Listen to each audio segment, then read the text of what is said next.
Hello and welcome to Game Design Lab. It is the third Wednesday of the month, and this is when I now do my Game Design Lab. If you haven't followed along before, it's a collaborative world that we're building, um, meant for anyone to sort of like take the components and play around with in your own game, um, trying to make it very agnostic, but at the same time, when I do create the stats myself, um, I am creating them for D&D, um, and simply because that's primarily um, my my work that I do as a freelancer.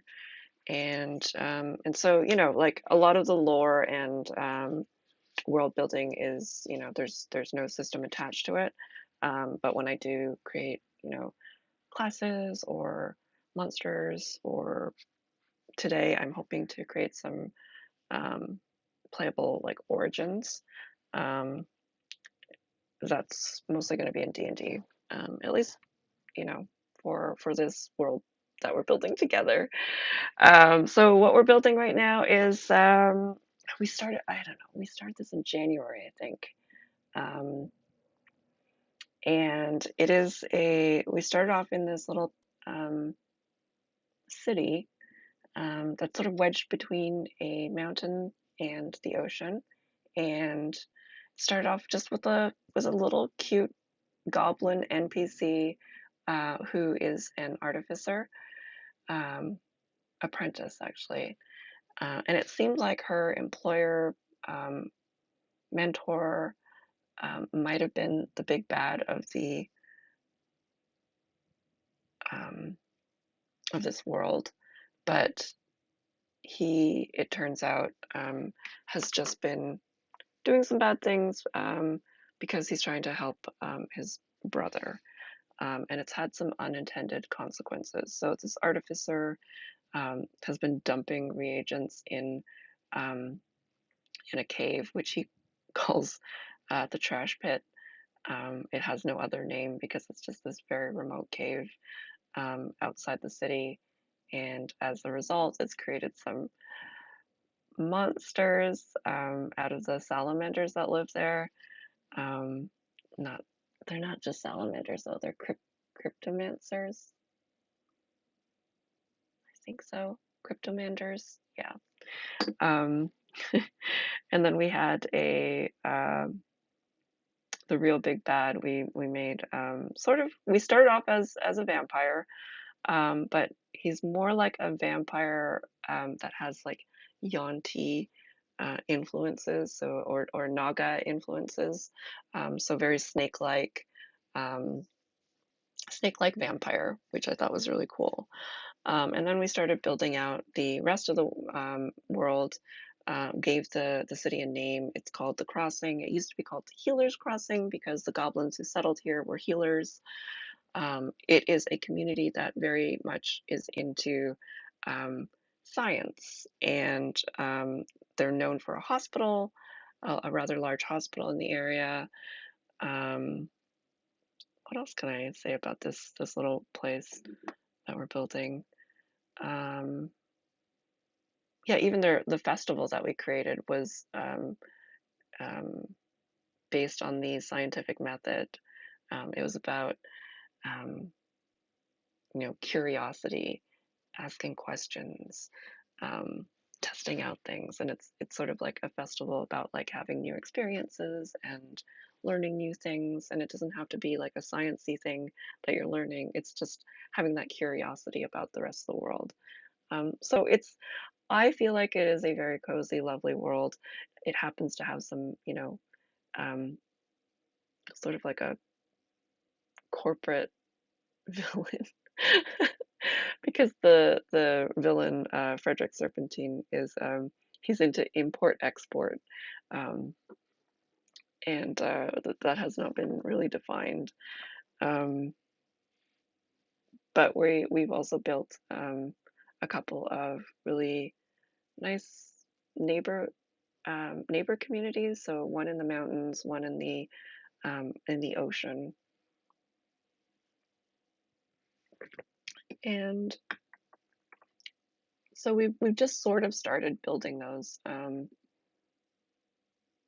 I think, we worked a little bit more closely with the ocean community recently.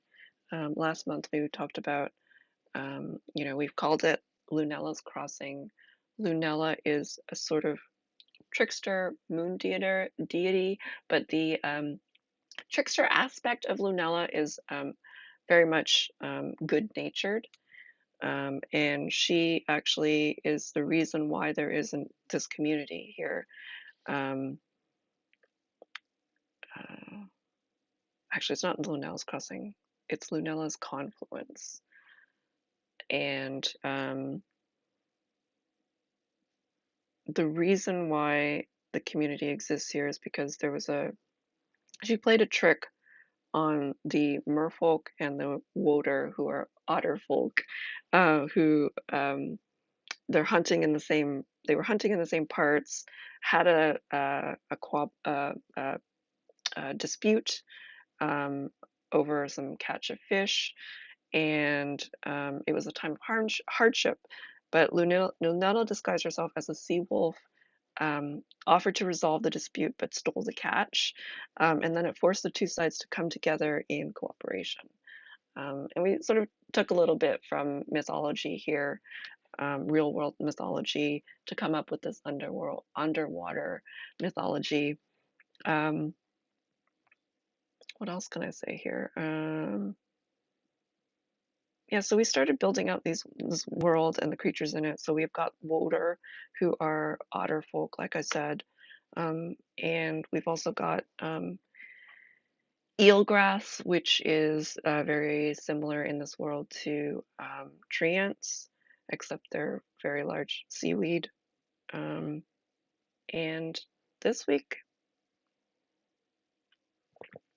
this session, I was thinking of developing something that we didn't actually talk about, but so I have a 5-year-old, and he's really into science and nature and you know math, but that's besides the point.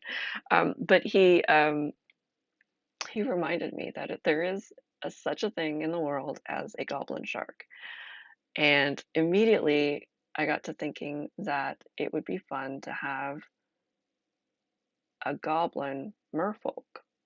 So what I'm thinking of is, um, you know, writing about and developing um, an ancestry, origin, whatever it's being called, um, in whatever system you're using.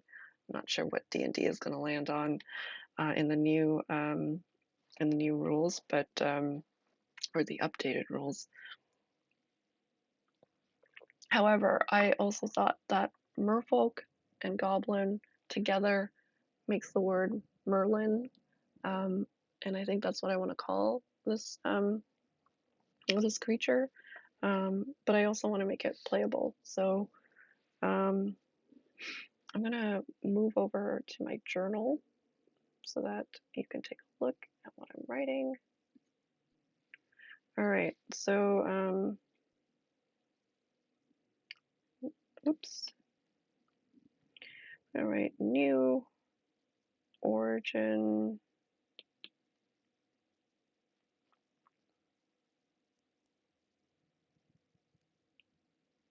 Monster type. So, we could do a little bit of both here, because we do have to figure out what the skills are for this monster type, and then we could also make it a playable origin. So it is a Merlin, which is a goblin merfolk. And what I also love about this is that the community, the neighboring community on land, was founded by goblins. So it makes a lot of sense that merfolk and goblins, um, you know, got together and created this different ancestry, which I don't know. I just think it's fun. So, design wise, we could always take a look at, what is already in built in the world in monster stat blocks. I'm going to again specifically look at D&D, but one awesome thing that just happened recently is some books that I worked on through MCDM, um, Flea Mortals and Where Evil Lives. They're both available on D&D Beyond right now. And one of the things I really love about how MCDM presents monsters is that they are very action oriented. It is a key feature of monster design, and it makes it very fun because you're constantly thinking about how is this going to play out in a at the tabletop, and make it easy for game masters um, to run combat scenarios, because you're only focused on their actions, and what they can actually do. Sometimes I've found that in the traditional um, stat blocks, it's kind of hard to make decisions sometimes, especially when you've got spellcasters. It's like, well, what spells, and what spell should I cast for this villain? What's going to make the most impact at the table? Um, yes, and I really feel very strongly that MCDM has created this stat block that makes it very easy to run. That in conjunction with uh, Keith Almond's gosh, what's the series called? The Monsters Know What They're Doing series. That's also been very helpful. I digress. I'm mostly pointing that out because these books, Flea Mortals and Where Evil Lives, are available on D&D Beyond right now. So I can take a look at the stat blocks just easily on my computer rather than grab the books. And they do have goblins. I wrote the hobgoblins for both of the books, but I'm looking at the goblins right now. And then I'm also looking at what is a merfolk on the site. And, there's clearly certain things that, you're going to have, like amphibious is a trait. So the merfolk can breathe air and water. Um, Goblins have uh, an ability called nimble escape, which allows them to take a disengage or hide action as a bonus action on each of its turns. Also got some weapon attacks here, but I was going to look at goblin sharks. I was sort of taking a quick look right before I started here, and it turns out that goblin sharks are not very fast swimmers. So they are ambush predators generally.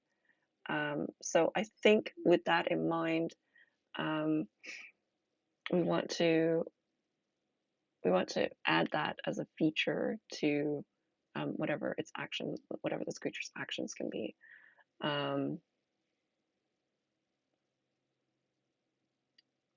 So what I'm reading here is that uh, it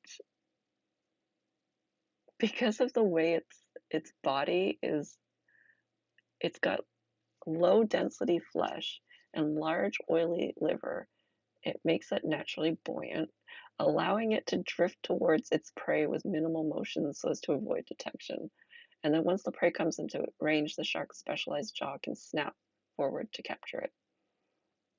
Um, so that's just sort of an interesting thing. I feel like maybe we've got the start of an idea here. So their swim speed is not going to be as high as a merfolk. However, I think that when it comes to actions, we're going to look at some sort of ambusher trait to put in there, or ambusher ability to put in there. All right. What else do we have here? Goblins are not very strong, but merfolk are slightly stronger. Um, give it maybe stronger, higher dexterity, only okay constitution. Um, I don't know what else.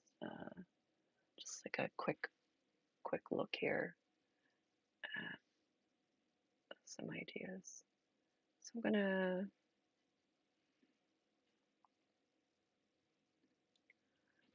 gonna say strength. Hold on.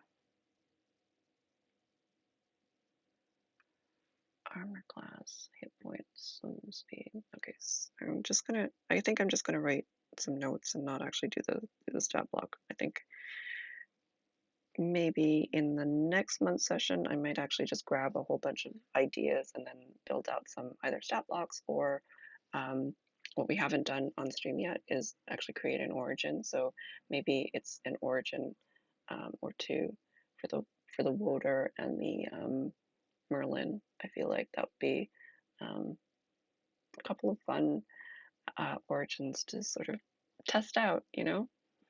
Um, say not fast swimmers.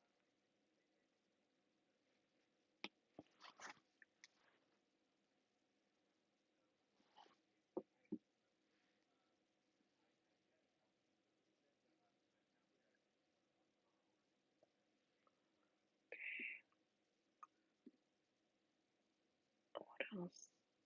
Amphibious.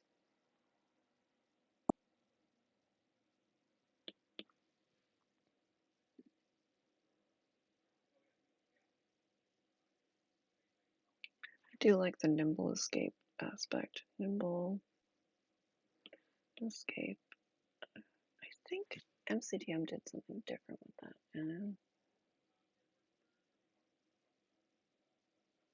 Let's see.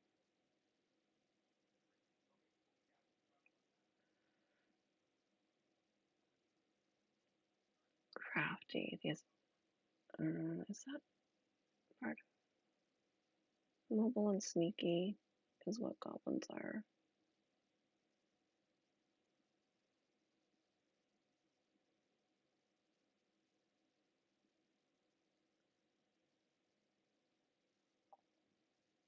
I have crafty here. All right. And crafty, I think, is a common one with all of them. So it doesn't provoke opportunity attacks when they move out of an enemy's reach.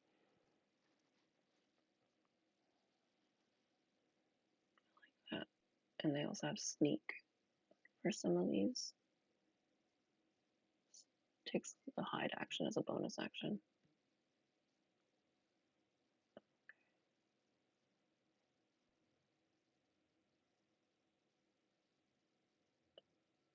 All right.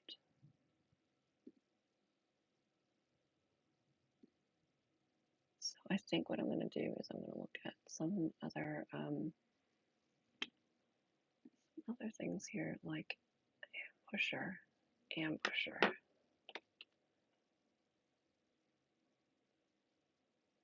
and then consider how they're actually going to attack.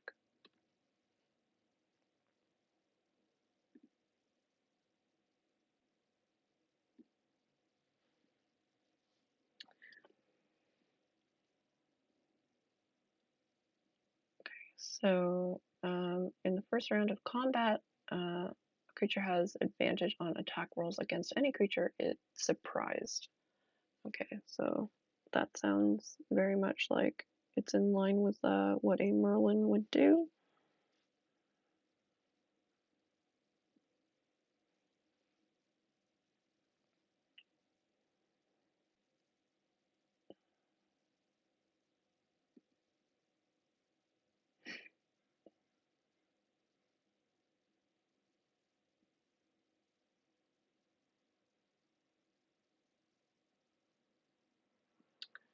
Now for weapons, I feel like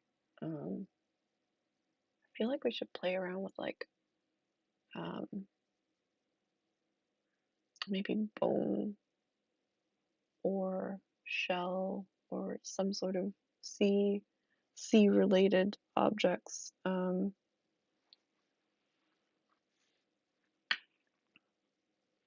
Shark tooth. Um,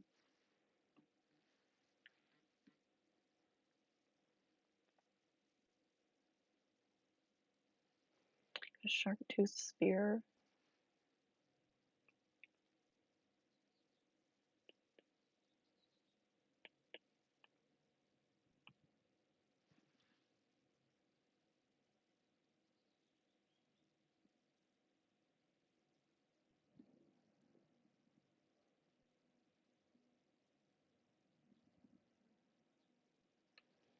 What else?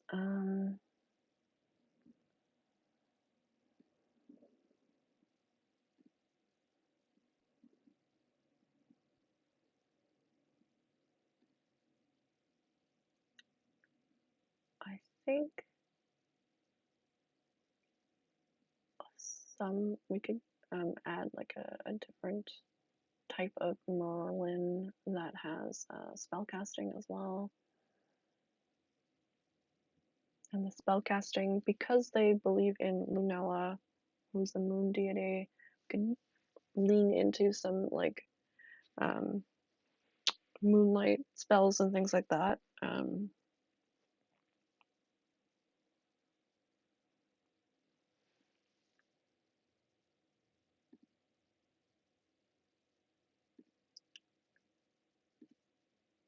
Right.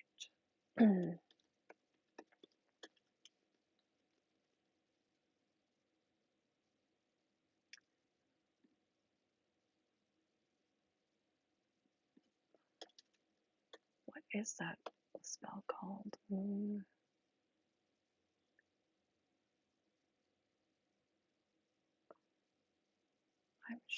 I'm I'm sure there was a moon type spell, and I'm just not sure what it's called now. Moonbeam? Moonbeam. There we go.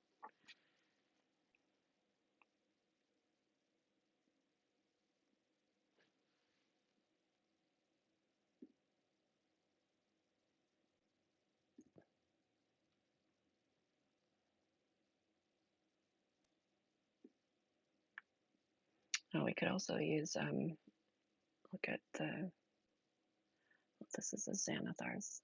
So if we were going to design this for DM's Guild, we could use Xanathar's content. But for elsewhere, if it was going to get published, we would not be able to use this because of the OGL. But this is just a fun project, so that's not making money for anyone. So you know, we could use a moon touched blade of some sort.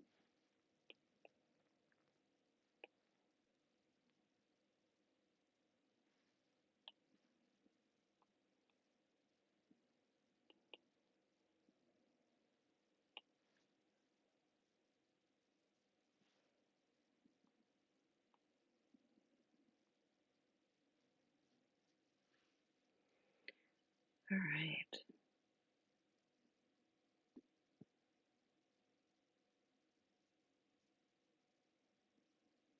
Now I'm going to go into some origins here. Look at goblin and merfolk.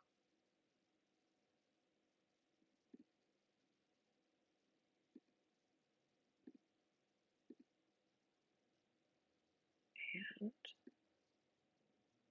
let's see what we can do here.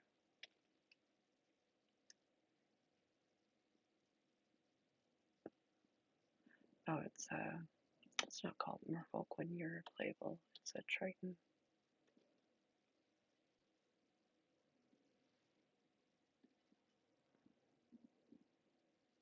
Okay.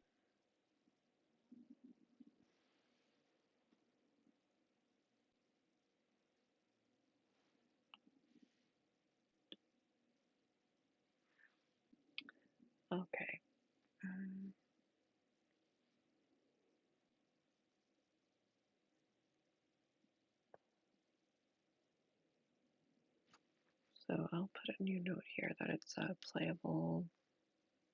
I'm calling it Origin for now because that's what Tasha's guide, Tasha's Cauldron calls it. Not, I can't remember if they've announced how they're dealing with that in the new iteration or update. Creating your character.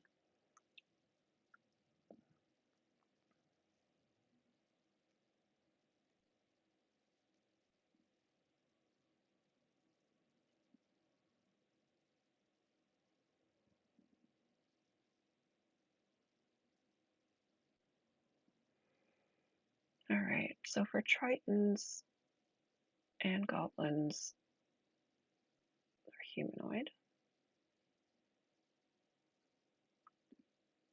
I like the idea of making the size small for these ones, like a smaller merfolk. Um,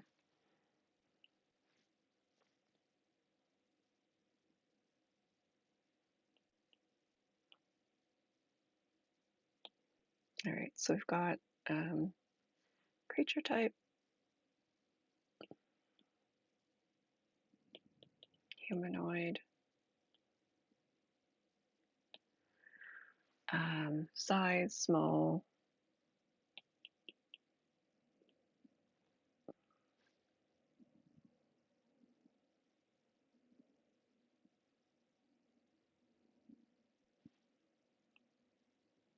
speed, I think 30 is goblin, are also 30 feet.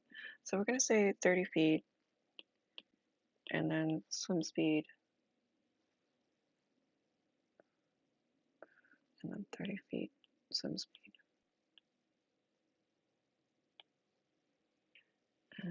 You are amphibious.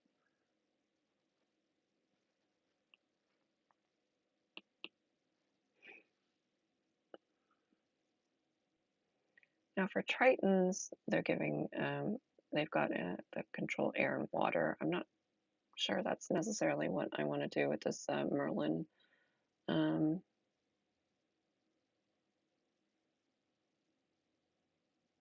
Origin.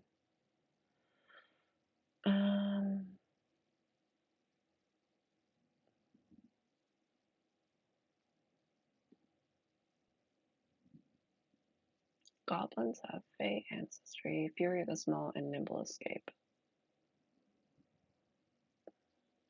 Both of them have dark vision, so we're going to do that. Dark vision.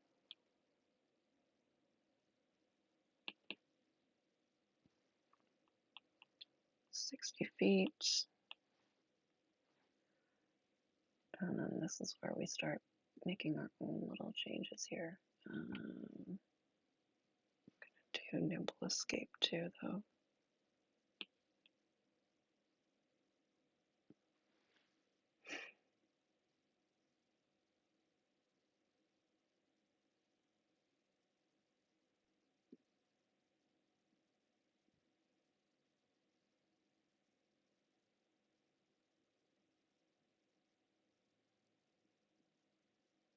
Oh, also cold resistance.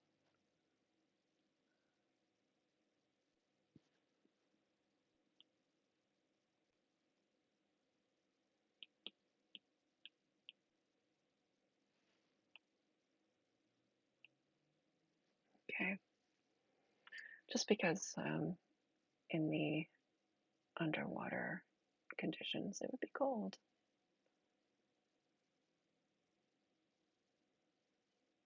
Now, what do we want to do in terms of how these creatures live in the ocean amongst the water and the sea? What is it? Eelgrass. And we've also got sea dragons and seahorses that we're going to add. I think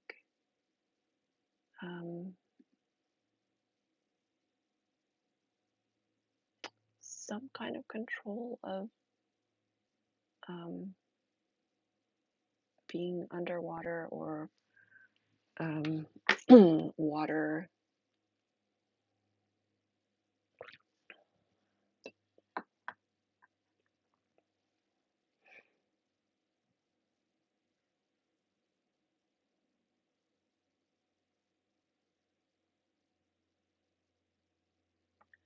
let's take a look at some spells here. So I'm going into D&D Beyond to look at some water-based skills. Water-based spells, sorry.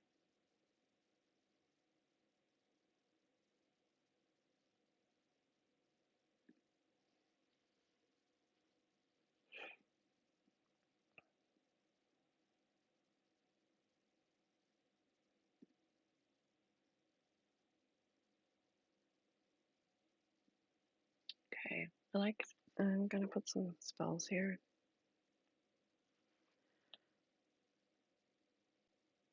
Spell casting.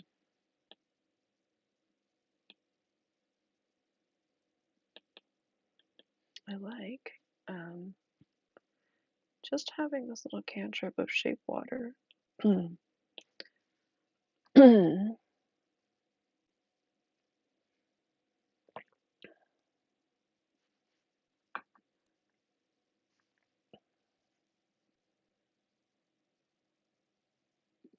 What is this watery sphere? I like that too.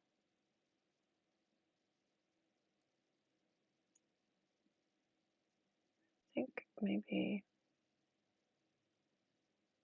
5th level. It's a 4th level spell. It's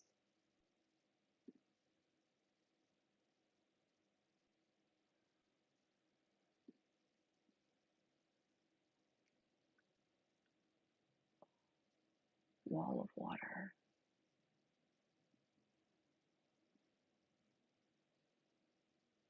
Okay, so you create a wall of water on the ground at a point you can see within range.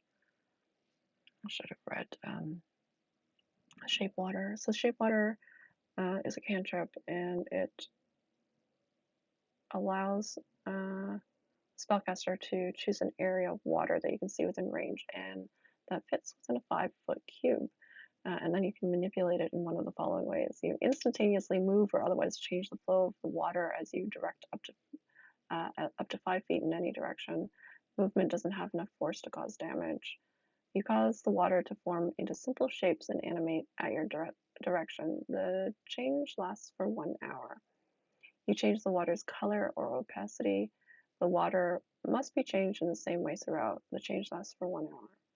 You freeze the water, provided that there are no creatures in it. The water unfreezes in 1 hour. Yeah, I just imagine that's a really fun, um, a fun cantrip, and it doesn't cause any harm. And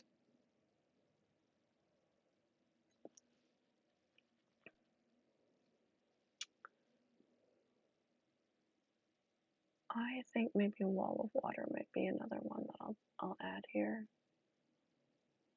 Wall of water.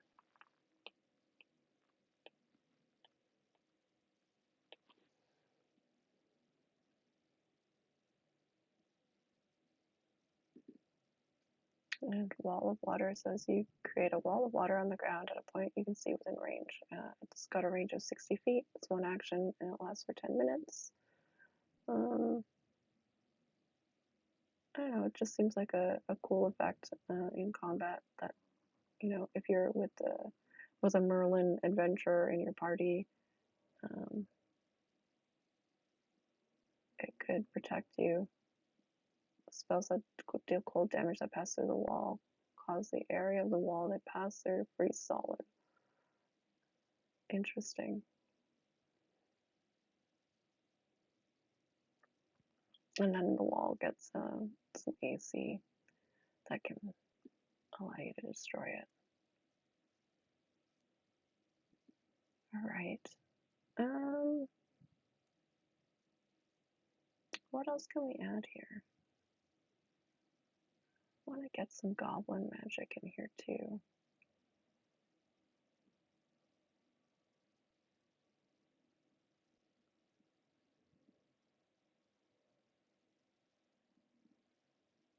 Because of the Fey background of goblins, they have advantage on saving throws you make to avoid or end the charmed condition on yourself.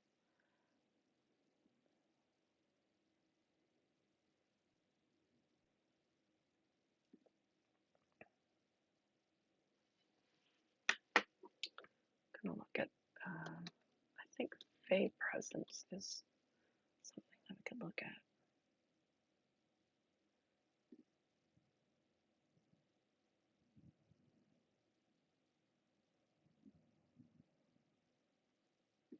So with Fey Presence, this might be something to add for the monster. Cause a creature within 10 feet to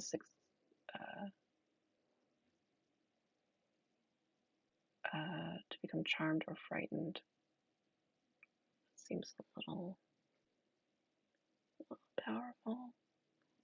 Let's see.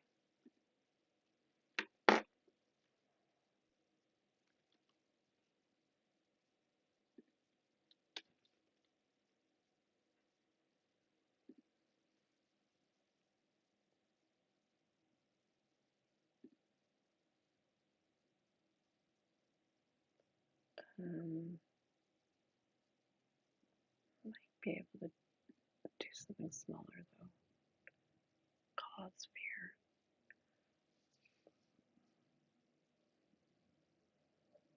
Yeah, could do cause fear, I think.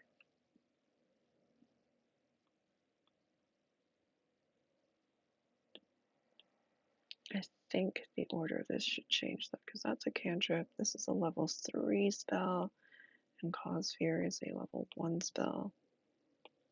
These are just things that Merlin can innately have.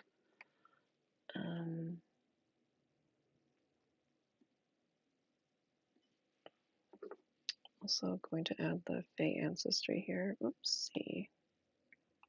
Fey ancestry.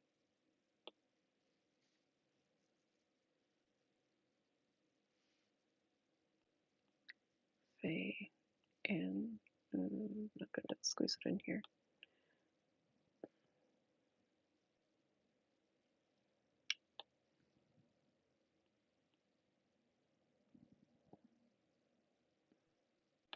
Okay. Oops.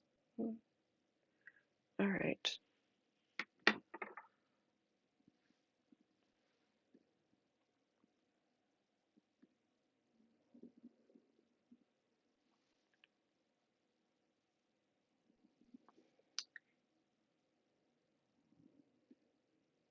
I think that might be it.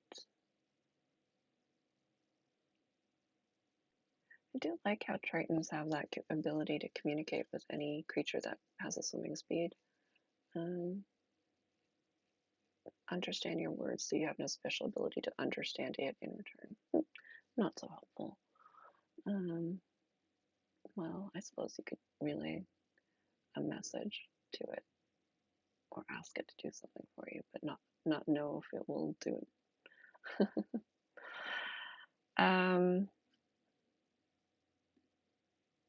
All right.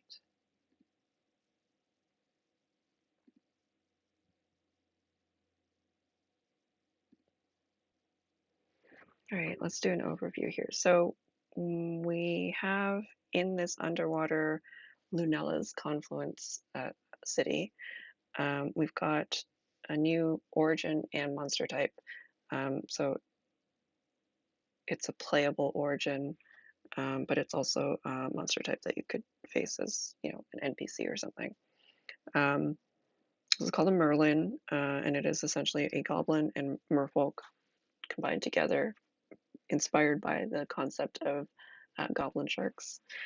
They're not fast swimmers, as goblin sharks are not fast swimmers.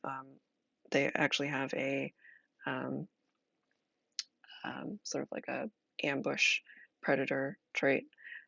So they are also amphibious. They've got Fey ancestry from the goblin side, and nibble escape, ambusher, because it's a goblin shark idea. thinking about that the weapon and actions could be some sort of shark tooth spear, and a moon touch blade because Lunella is a moon deity, and it's very likely that they would have access to that. Um, one of the spells I'm thinking of is Moonbeam. I might look up some other ones to thematically tie in here. So that's the monster type here for the most part, and then for the playable origin of Merlin, we've got a few things outlined here. So we've got the creature type is humanoid, size small. I like the idea of it being a smaller merfolk type creature. Walking speed is 30 feet, and it also has a 30-foot swimming speed because they're not supposed to be super fast. And merfolk are usually 40. They're amphibious, got dark vision out to 60 feet, nimble escape, which is a goblin trait, resistance to cold damage, which is a Triton trait. And then we're looking at some spellcasting, um, innate spellcasting that probably uh, is leveled up. So to start with, you have Shape Water.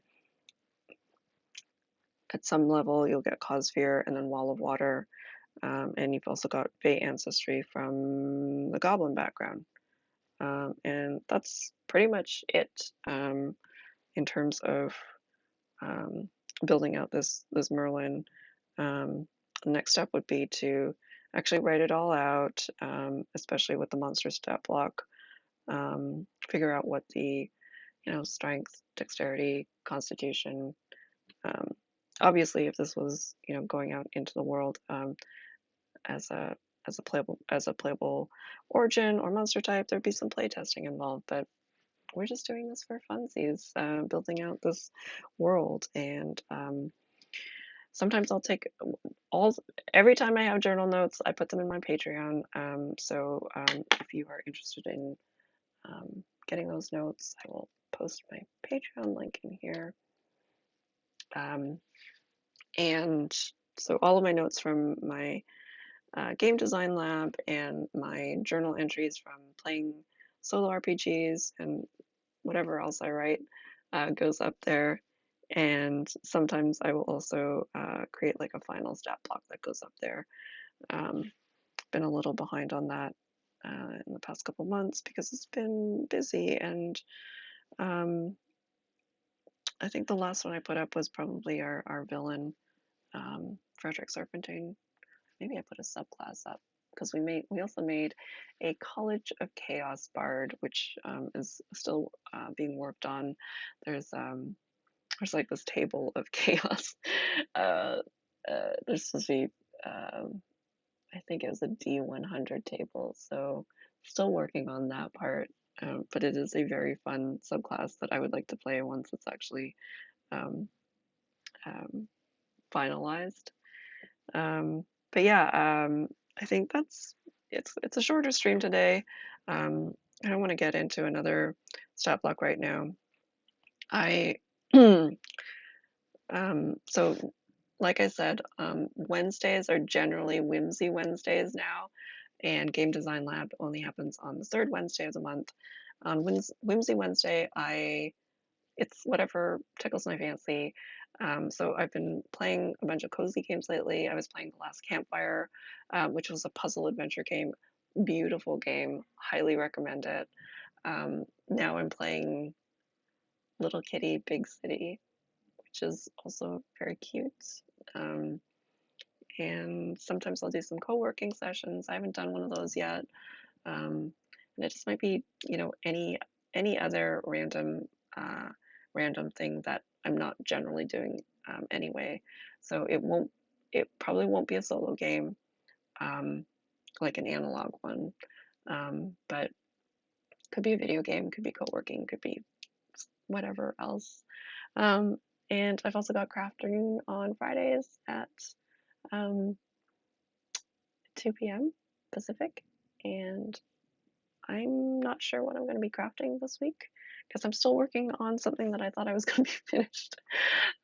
So it might be another cross stitch, the same cross stitch that I've been working on, or it could be something else. Anyway, also I am going to be a guest DM on Stella Luna's channel on Friday at 6 p.m. Pacific. It is AAPI Heritage Month, and I am running um, my Unclouded one shot called City of Lost Time, which is based on inspired by Princess Mononoke. And yeah, that'll be running on Friday with a really cool uh, uh, cast, and I hope you can join then, support myself and other AAPI creators and artists and designers and whatnot. It is running the whole month on Stella Luna's channel, and I also have some games that I'm running on startplaying.com. I'm gonna just post that link in here in case you want to check out my adventures, because I do have a bunch of adventures that I'm running that are um, made by AAPI designers. So if you want to check those out, um, I've got one slot left in my upcoming Saturday game from 10 at 10 o'clock a.m. And Pacific, and it's called A Vital Vintage. It's by Kaylee Bure. I actually played in this adventure once on a stream. It was very fun. So I'm running that this Saturday. Again, there's only one slot left, so if you want it, snag it. And then the following weekend, I'm going to be doing Salted Legacy by Serena Marie. It's from um, Radiant Citadel. And then finally, I've got this one is really cute. It's called Has Anyone Seen Sparkle? And you're essentially helping a family um, reunite with their uh, um, contraband pet, which is like, it sort of looks like a ferret or weasel with multi arms. And you're trying to um, reunite this family who's on vacation with their pet. And it sounds really adorable. And that's by Lila B. Fujiwara. Um, anyway, if you are interested in supporting AAPI, TTRPG designers and content creators, um, please do look at my Start Playing games. Um, it's I'm running the games for $18 a player, and there's also a um, referral code. So get in touch. It's $10 off if it's your first time playing on Start Playing. So yeah, that's going to be it for my stream today. I appreciate anyone who's been following along. I actually got this is like I don't know, like I've been doing this on my own for as an affiliate for 5 months, and I'm really appreciating all the support that I'm getting. So yeah, thank you so much, and hopefully I'll see you on Friday, either for my Crafternoon or the Stella Luna stream. All right, well, have a good rest of your week.